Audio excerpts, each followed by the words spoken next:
Hi there, I'm Suranga from English Win today. Total immersion. So, what is total immersion? Total immersion is learning English through English. It's okay you don't have a good knowledge of the language English. You can learn the story. By exposing yourself to total immersion, you can learn English perfectly. That is the thing. So, shall we go to the story? Patapatas. I have taken this from a very small sort of a booklet and written by an Indian writer. Late one cold night we had. Late one cold night we had. Shall we see what that is? Yeah. Late one cold night we had. We heard something. When? One cold night. Late. Late one cold winter night. Winter is basically, it is really, really cold in winter, you know that. Late one cold winter night. Late that. That is not 9 o'clock, that is not 10 o'clock, probably 11:30 or, yeah. Late one cold winter night, we heard the cry of an old lady. We had a cry of an old lady. What is cry? What do you mean by cry? Cry is really yelling. Ammo! Something like that. Crying is not this crying. There are different types of cryings. And one cry is basically of yelling. So at the top of your voice, you say something or you make a big noise so that you can have the helping hand of others. That must be the thing probably here. Shall we see? Shall we go to the thing?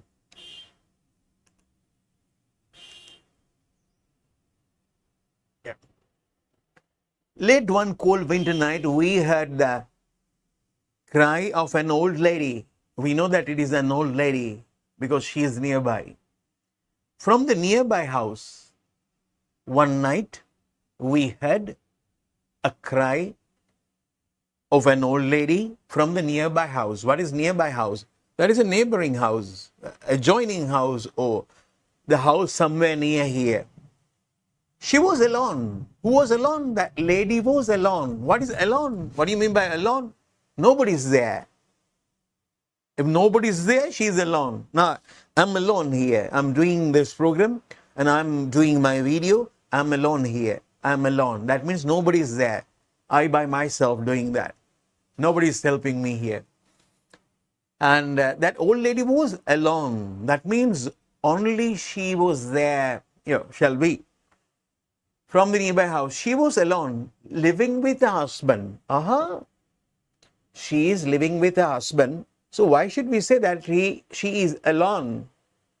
You will see why the writer says that she is alone even though her husband is there with her. She was alone, living with her husband who was not well. The husband was not well. Not well means not healthy. Do you understand what I say? The writer says she is alone. Why she is alone? She feels that she is alone. She feels that I am alone. Why? Her husband is not well. He's not in a good condition. His health would be of really bad. That must be the reason. Shall we see? She was alone, living with her husband who was not well. Who was not well? Her husband was not well. What do you mean by not well? Not healthy. Who was not well and confined to bed. Her husband was confined to bed. Confined. What do you mean by confined? The word confined means that you are in a very small place. So you cannot go away from that particular place. Confined.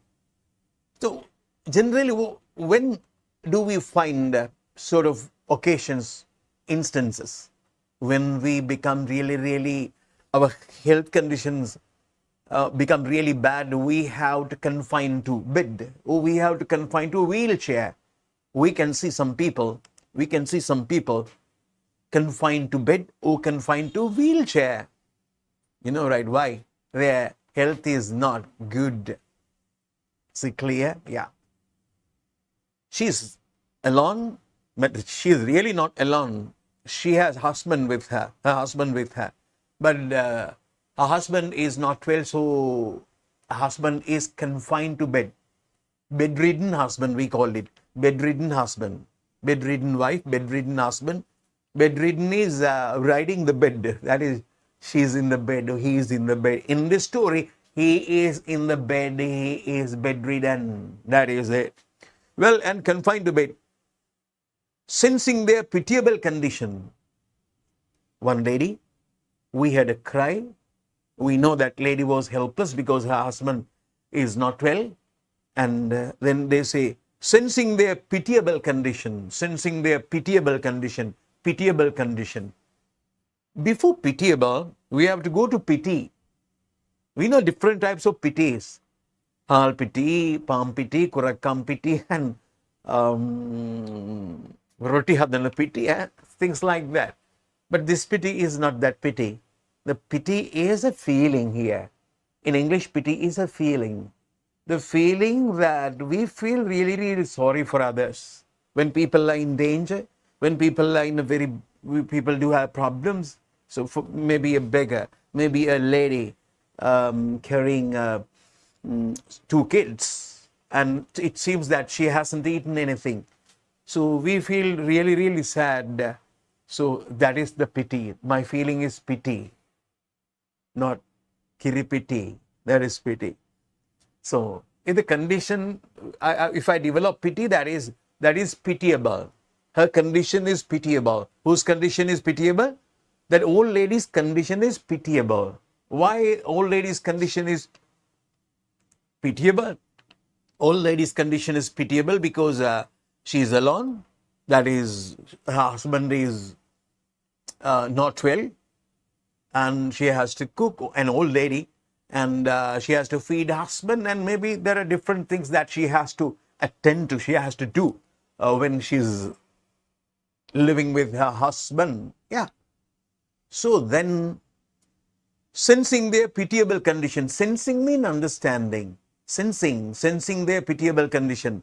Sensing is understanding. Oh, I sense that there is something bad happening here. I can see people are having pistols. I think this place is not good. I sense that. That sense means I understand. Sensing their pitiable condition, the neighbors used to help them.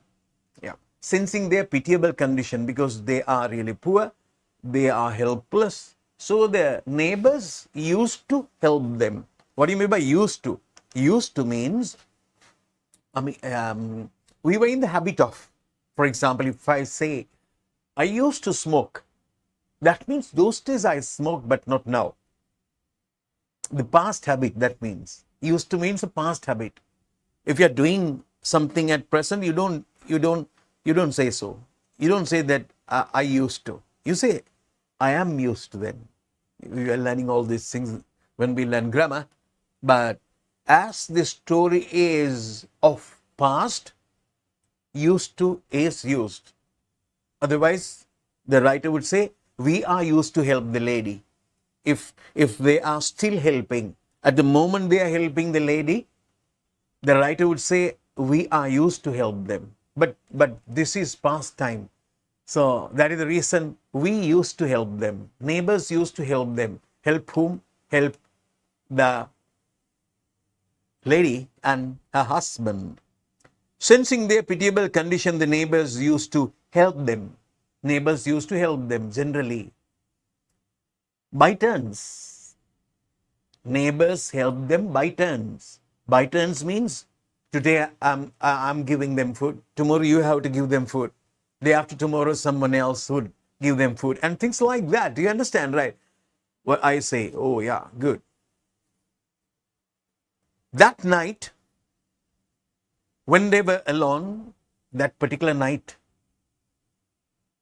when they were alone, some burglars had entered their house. Some burglars had entered their house. Past perfect, yeah?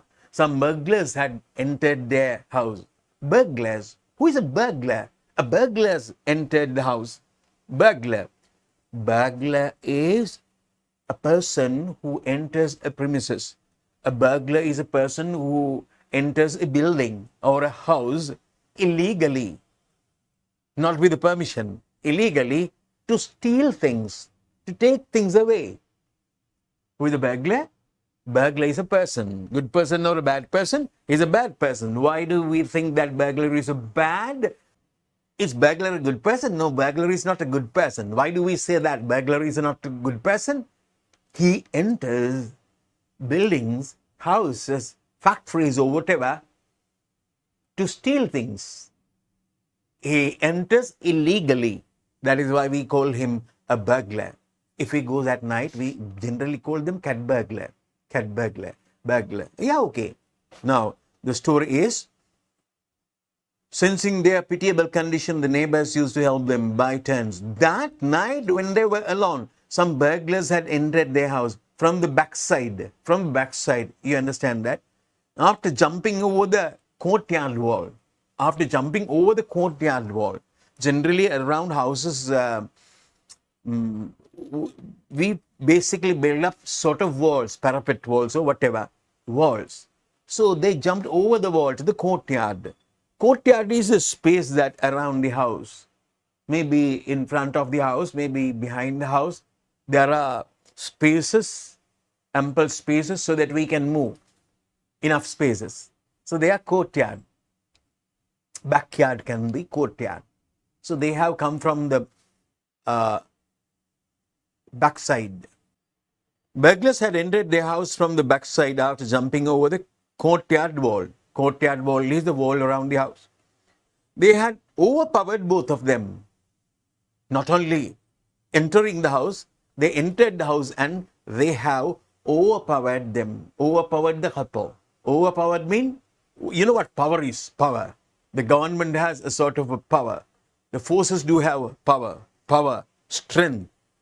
That is, if somebody has power, he uses forces. He exerts force. So these people, burglars, they overpowered both of them. Overpowered means, if I overpower them, I would say, yeah, don't shout. I would say, stop talking. I would say, you just sit there and don't come here. And I overpower them. They cannot do anything because my power is really, really, really great. I overpower them. You understand, I think. They had overpowered both of them by tying them to their cots. By tying them. Tie. You understand what tying is? Using ropes and sending ropes around the arms. They tied to their beds. Cots means beds generally.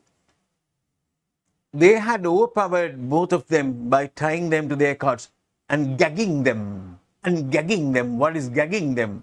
Oh, gagging them is piece of cloth. If you gag me, you put a piece of cloth into my mouth so that I cannot speak. I cannot make a loud voice. Oh, you use a piece of cloth around my mouth and tie it so that I cannot speak. I cannot cry out. They had overpowered both of them by tying them to their cots and gagging them. You understand now? Gagging. Gagging them. The lady was somehow able to free herself. The lady was somehow, that guy is not well, husband, but lady was somehow able to free herself. Lady could free herself. Lady was tied to her bed, but somehow lady managed to free herself. Now I am free. Free herself. They had overpowered both of them by tying them to their cots and gagging them. The lady was somehow able to free herself from the bondage. Free herself from the bondage. What is bondage? Bandage, we have the idea. Bandage. What is bondage? Bondage is if you become a slave or a servant of someone, okay, if you have to do whatever they say to obey them, in a bad way, that is bondage. Bondage is somebody becomes the slave. You know what slave is? Slave. Slave is a person, that is basically illegal, and the slave has to do whatever his master says. Slave has a master. When master says something, slave has to do that. Slave has no power to do whatever he wants. The master decides everything that slave is doing. In some countries, slavery, this condition prevailed those days. In America, in some countries, they have taken people from different countries and they wanted them to do whatever they want. They have to do. And when making great pyramids, I think slave had been used. I'm not quite sure. Yeah, slave. Slave means, slaves are people who do other people's work. That is not a good thing. You understand?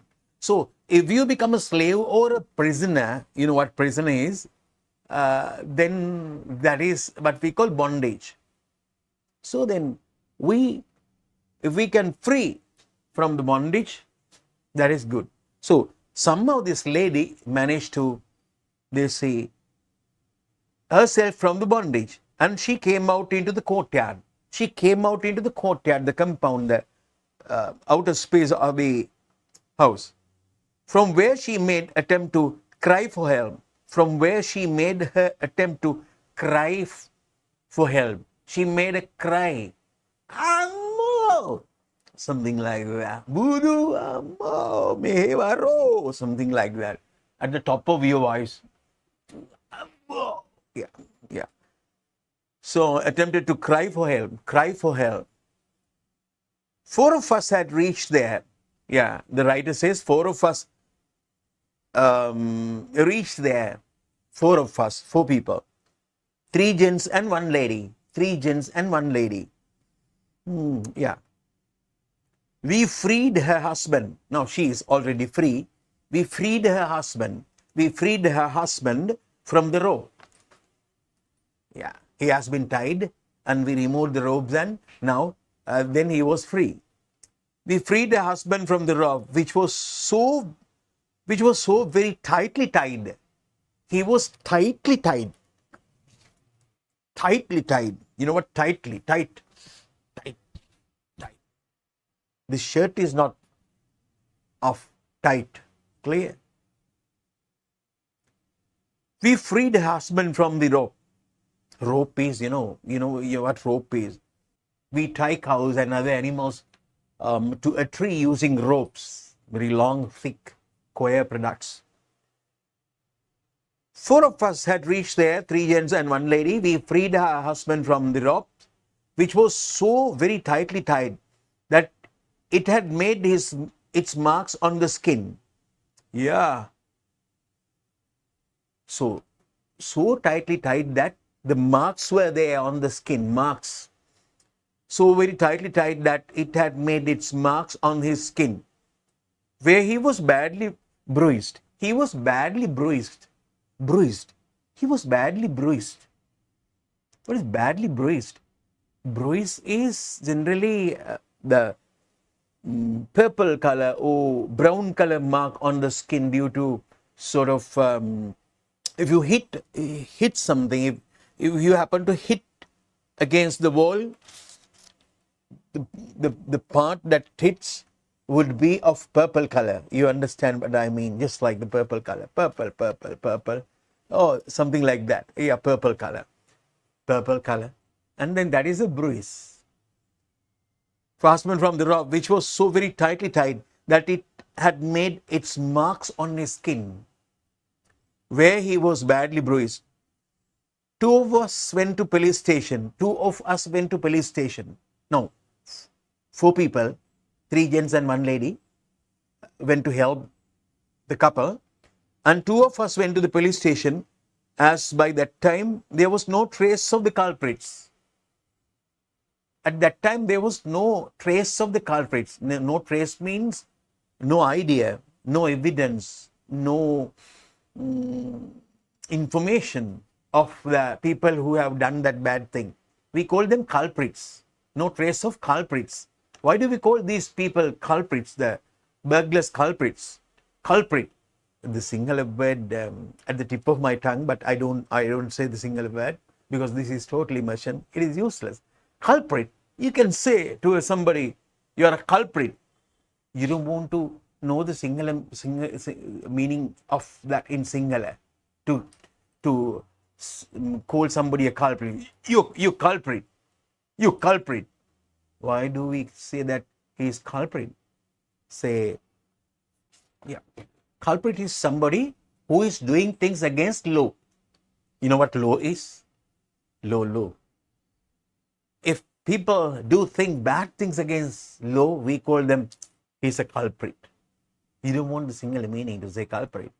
When you think about people, you would remember culprits in your locality, in your village or in your town. You know, the good number of culprits.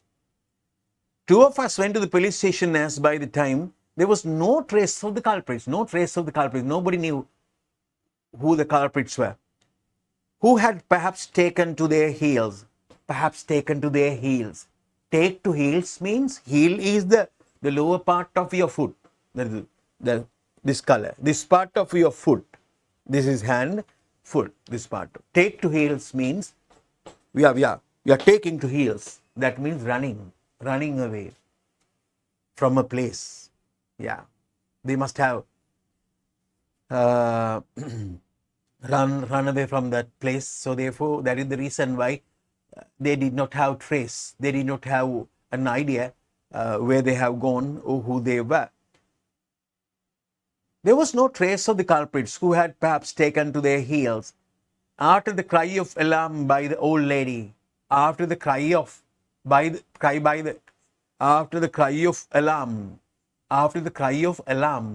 by the old lady. Alarm is a warning of danger. If there is an alarm, it warns you. It tells you that there is a danger. Warning is a sort of a signal that tells you there is a danger. So here they say that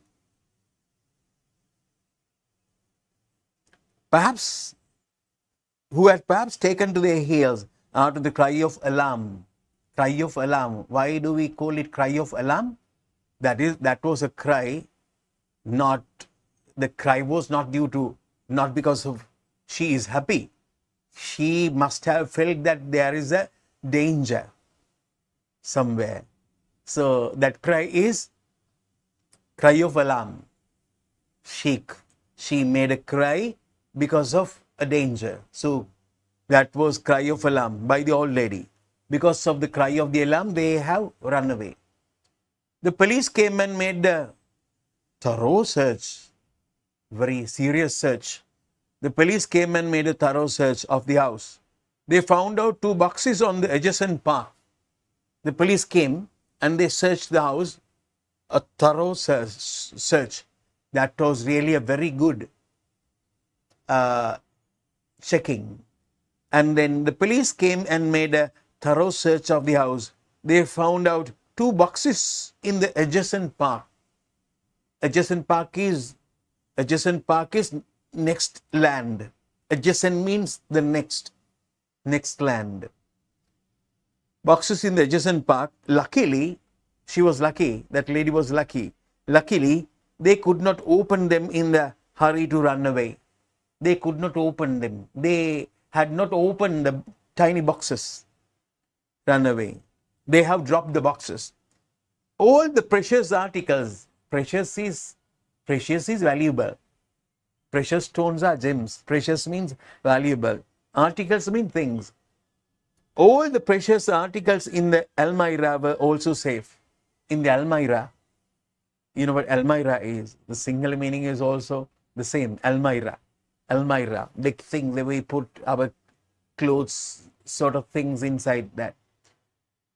Articles in the Almirah were also safe.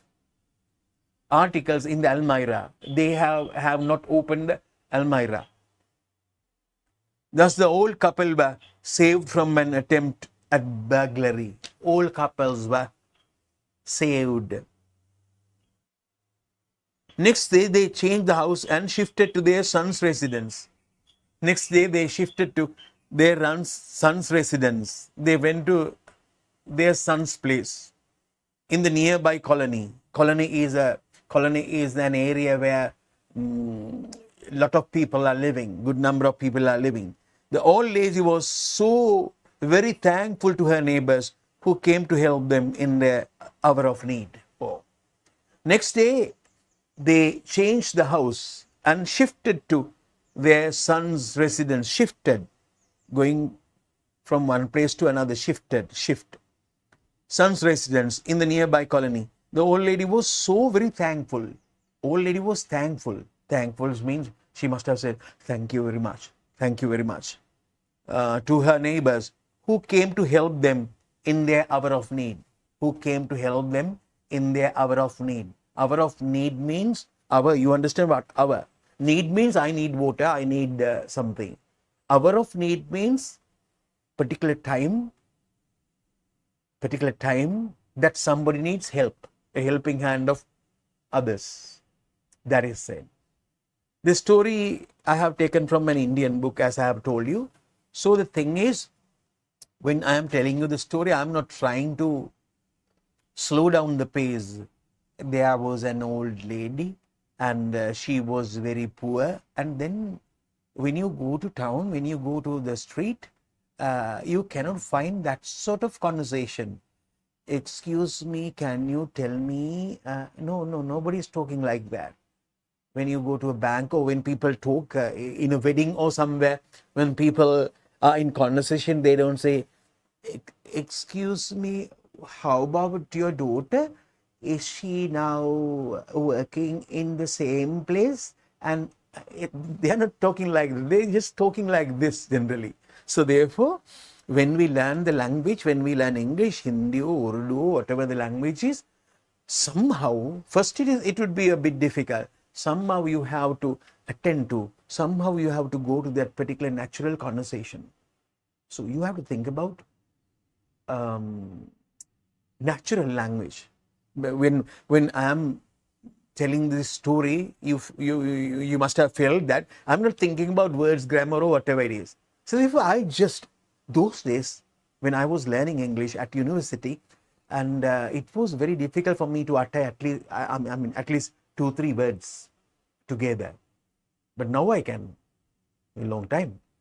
But it is easy. Finally, we realize how it can be done. Now I'm thinking about what I'm talking about. So automatically it comes just like Sinhala. But there are situations that I won't be able to talk like this because no jargon, no vocabulary. For example, if somebody wants me to talk about, give a commentary about Candy Pereira, you understand, I have no idea what Alia is wearing, and things like that, no particular names, but yet I would do that, but that would be really a bad thing. So therefore, for special fields, we should have a special vocabulary and special jargons, that's okay. But in day-to-day life, even Poda has the idea of the vocabulary and words, everything of day-to-day life. You just think about that. Any Poda would express the ideas perfectly. Poda is not in a hesitation to say, what type of tense I am using? Mama, Amma, I want this and that. Poda is not thinking about whether this is present perfect or if I use present perfect, whether my mother would give me this or not, because it is not, showing her the thing that I want to tell her. No, not the logic. So therefore, that is it. You don't think about that much. You just start speaking. I'll show you how to start speaking. But that is what is important. Total immersion. Yes. Subscribe. Give us a like. And share the video and comment. Essentially, you have to do that. And that is it. Bye.